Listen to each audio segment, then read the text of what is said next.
To be here. I'm a firm believer in the ability of young people to make a real difference. History has taught us that.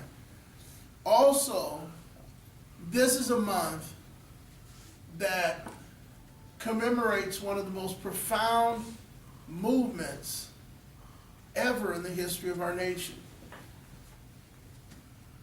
About 50 people met in Wisconsin, the end of February 1854, and 6 years later they had created a movement that transformed the nation. So I want to challenge you all to something more than just supporting my campaign. I do want your support. Let me just get that out of the way right away. I want your support. But it would be, I think, a waste of this opportunity to just talk to you about supporting me. Iowa is a wonderful place. I've had the opportunity to travel to all 99 counties on a number of occasions. Iowans are good, decent, honest people. They're hardworking people. In fact, one of the things that amazed me is that Iowans really don't believe in corruption, they believe in ignorance, which is why they believe that if somehow they can convince leadership of the right thing to do, leadership will do the right thing, despite the empirical evidence to the contrary. Iowans are the kind of folks who really are willing to sacrifice given the need. And we've seen that over and over and over again. So I'm very proud to be a native Iowan. But we have also suffered from leadership that has seen the goodness and decency of Iowans as an excuse and an opportunity to take advantage of that decency. And as a result, people have been hurt. There are some harsh realities about this state that leadership is loath to acknowledge. For example, our state is locked in an unacceptable pattern of stagnation.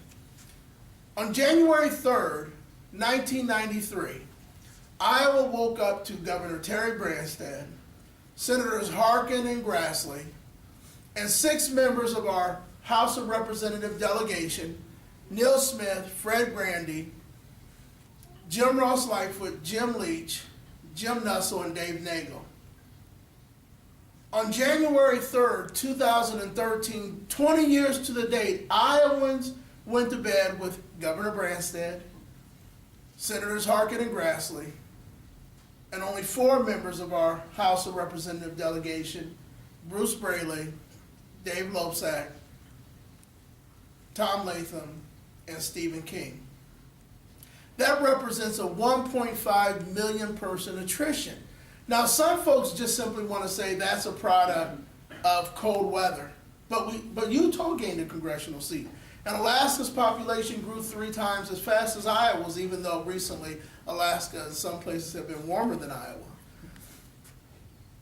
And other cold weather states grew in population, and Louisiana lost a congressional seat. So we have this massive level of stagnation, but it doesn't stop there. Nearly 30% of Iowans, approximately 1 million, are unique clients of the Department of Human Services. And in cities like mine, more than 70% of the families with children in our school district cannot feed them. But that's also true in many places in rural Iowa. So we have leadership, particularly often chamber leadership or political leadership, that celebrates these aggregated facts that suggests that 70% of the families in the largest school district in the state being unable to feed their children is irrelevant. Because when we throw in the wealth of a few men, it balances out. When I got into this race, I thought it was about a more relevant message than just talking about Governor Branstad speeding.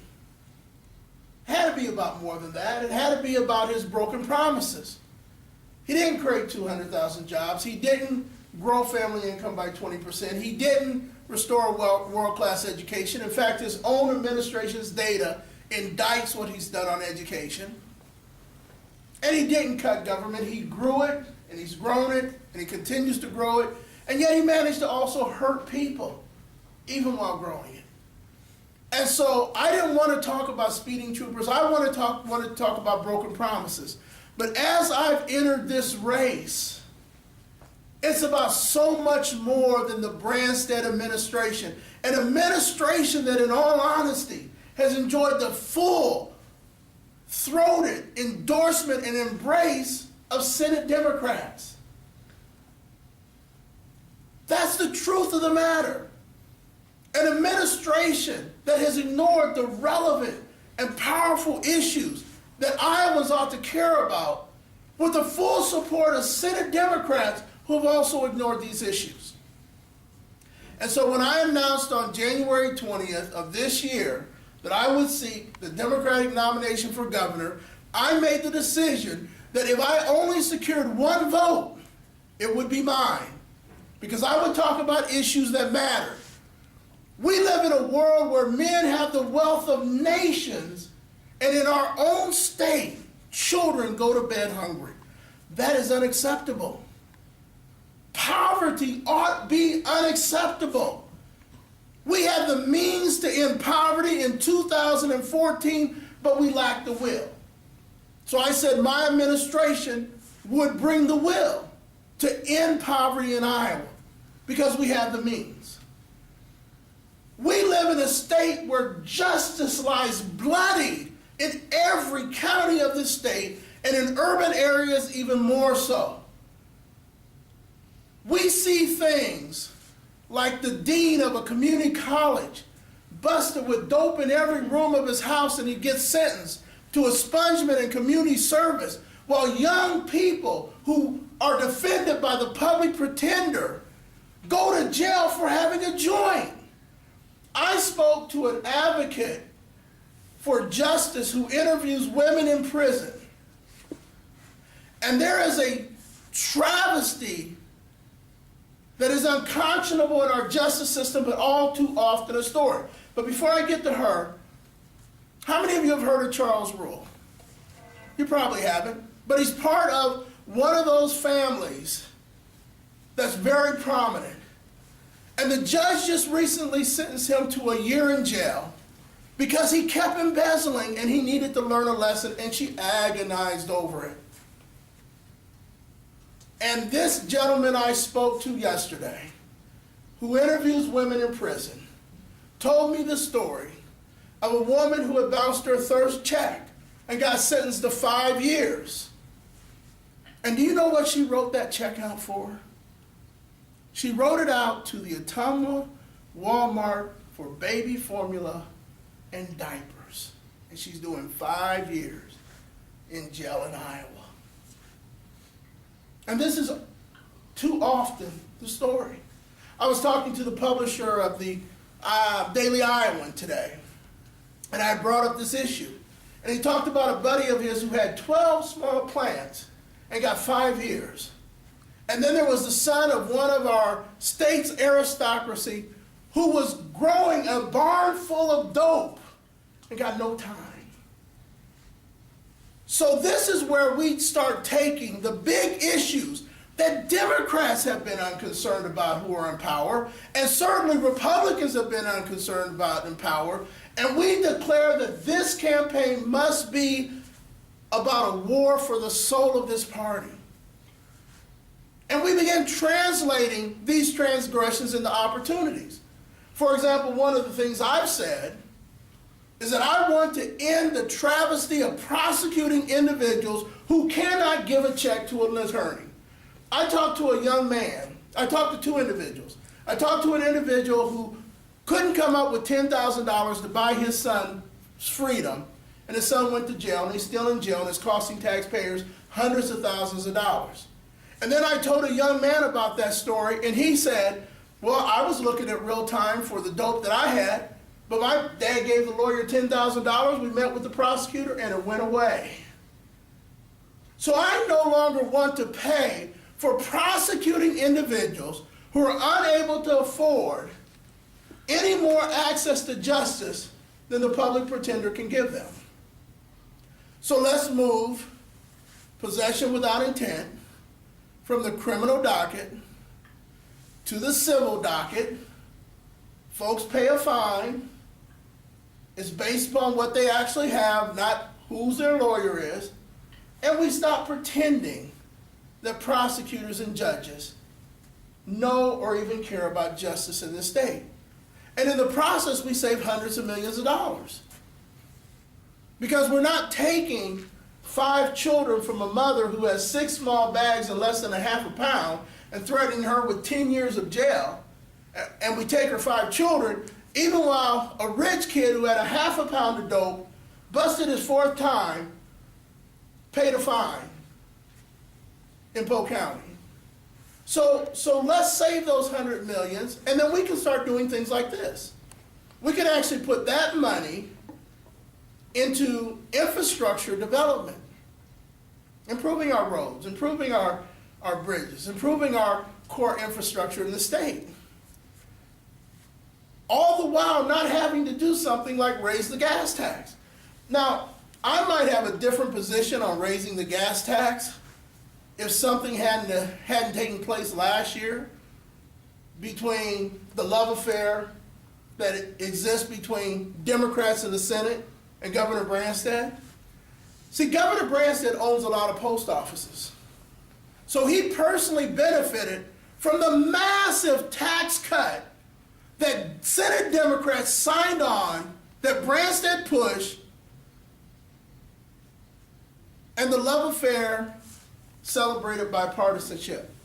And now they want to come back and tax single moms like Shannon Robinson, who has to drive her child to Ankeny and then go to West Des Moines and then come back to Des Moines where she lives.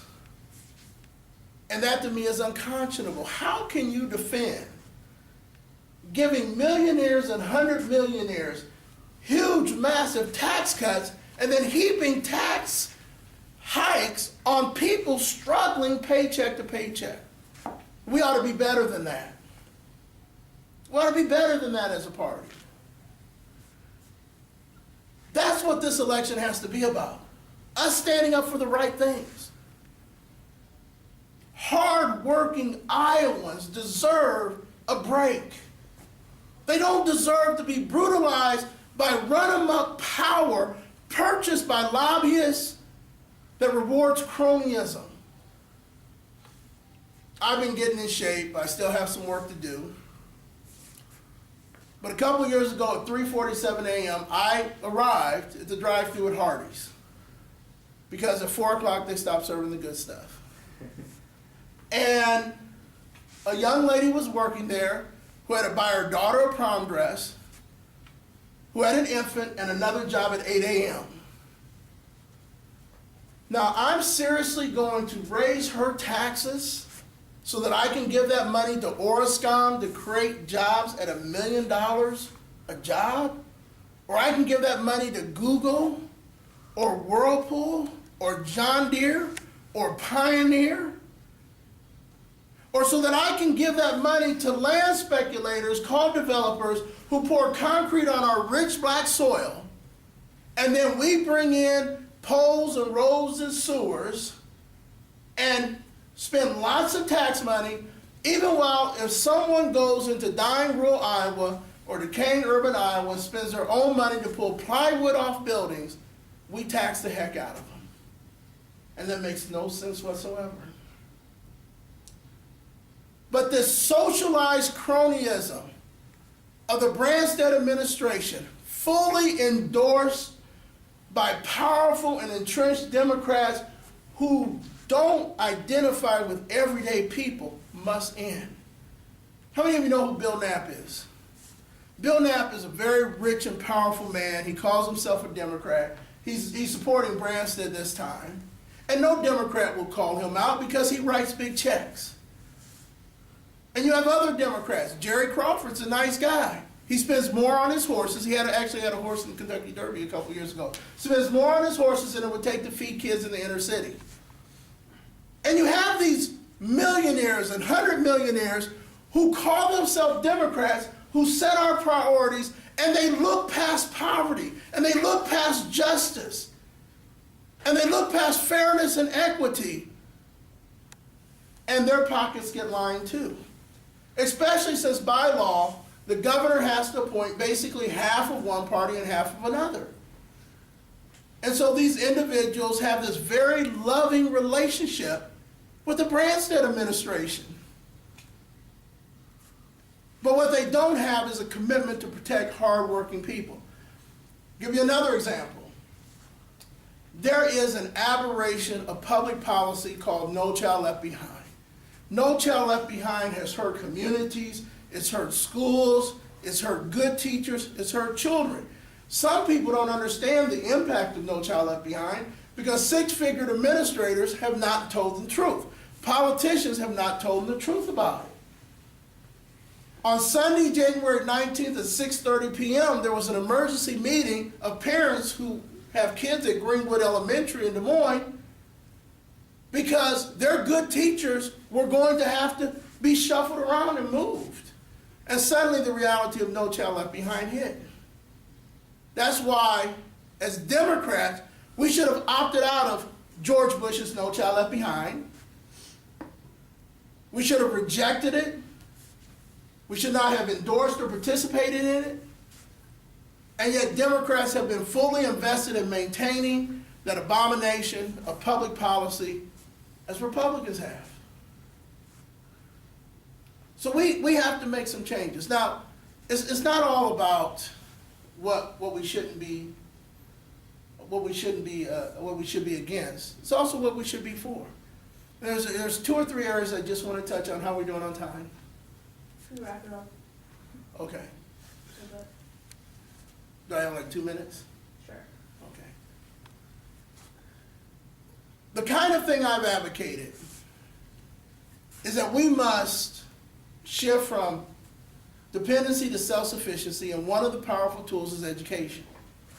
So we lay out a plan of how we, without requiring any more expenditures, fully invest in early childhood education, where we take 3 and 4-year-olds and they access public education, and they get access to things like music and art and languages, which we know not only will help them be better students, but also will make them better mathematicians and scientists. We advocate expanding to a K-14 structure where we take our last 2 years of high school, incorporate it in our community college structure more formally, and create a 4-year path to voc ed, college prep, or remediation. Not only that, but keeping our young people here has to be a priority, which is why we've said we're not going to freeze tuition for students who go to our Regents institutions. We want to say to every young person who will commit to staying in the state a year for every year we pay for, and give us 40 hours community service a summer, that if you go to a Regents institution, we will pick up the tab. And if you go to a private school in Iowa, we will give you a comparable cash match to what it would have cost you to go to Iowa State, Iowa, or UNI. All of a sudden, families don't have to come out of pocket or go into debt. And young people leave our schools without massive crippling debt. And we keep our talent here. Now, there's some other, I think, very exciting things we have. The Every Working Iowa Economic Empowerment Act, which also addresses restoring our food-based economy and empowers working Iowans to control their economic destiny. But I'm out of time, and so I think we have a few minutes for questions. I'm a newspaper publisher, and years ago we held some major education hearings. In fact, we gained significant national attention for those. And one of the study groups, it consisted of about 60 individuals, superintendents, AA directors, college presidents, etc., said, let's front load. We would be better off getting kids from 3 to 15 than 5 to 17 was their beginning point. So we said, well, then let's take the last 2 years of high school, which in urban areas is often lost and wasted because students don't graduate. In rural areas is often diminished because they don't have access to certain kind of courses. And let's take those last 2 years and end the funding relationship with the school districts, but expand those 2 years. So we end up saving about $500 million because community college is a lot cheaper than sending the kid to Roosevelt. So now that we've saved that $500 million, we've been able to actually create a voc ed track, a college prep track, a remediation track. We take the 500 million now, we want to take about 50 to 75 million and use it for working with parents from 0 to 3. I personally know the benefit of this. I have 2 adopted daughters. My first daughter, I was going to Washington, D.C. to get an award from the Washington Times Foundation when my ex said, we're getting a kid. And I said, when? She said, well, I'm going to Omaha to pick up the birth mom as soon as you get out of the car. I said, well, when's the baby going to be born? She said, well, I think tomorrow or the day after. Well, I called the individual who did our home study. And I asked him a bunch of questions. And he said, well, there's wonderful research. For example, if you bottle feed a child, just slightly hold the nipple away from them, and they'll have to reach, almost like with breastfeeding, and it builds all kind of, and there were just wonderful things that were out there for new parents. So we want to take about 50 to 75 million and invest it to work with parents from 0 to 3. It's not compulsory, but it's available to them. Now we want to take the other 400 and something million and put it into education for 3 and 4-year-olds. Again, not compulsory, much like kindergarten. Excuse me. But this would create real quality education opportunities. We know that if you teach kids music and art, they'll be better mathematicians. We live in a world where children in other countries speak many languages. In America, kids start taking languages in high school, which we know just doesn't make sense. So now we have about $450 million to invest in this, to really provide quality early childhood education from one end of the state to the other. And it also has the added benefit of saving families with young children about $500 million to $750 million in child care costs that they can then spend.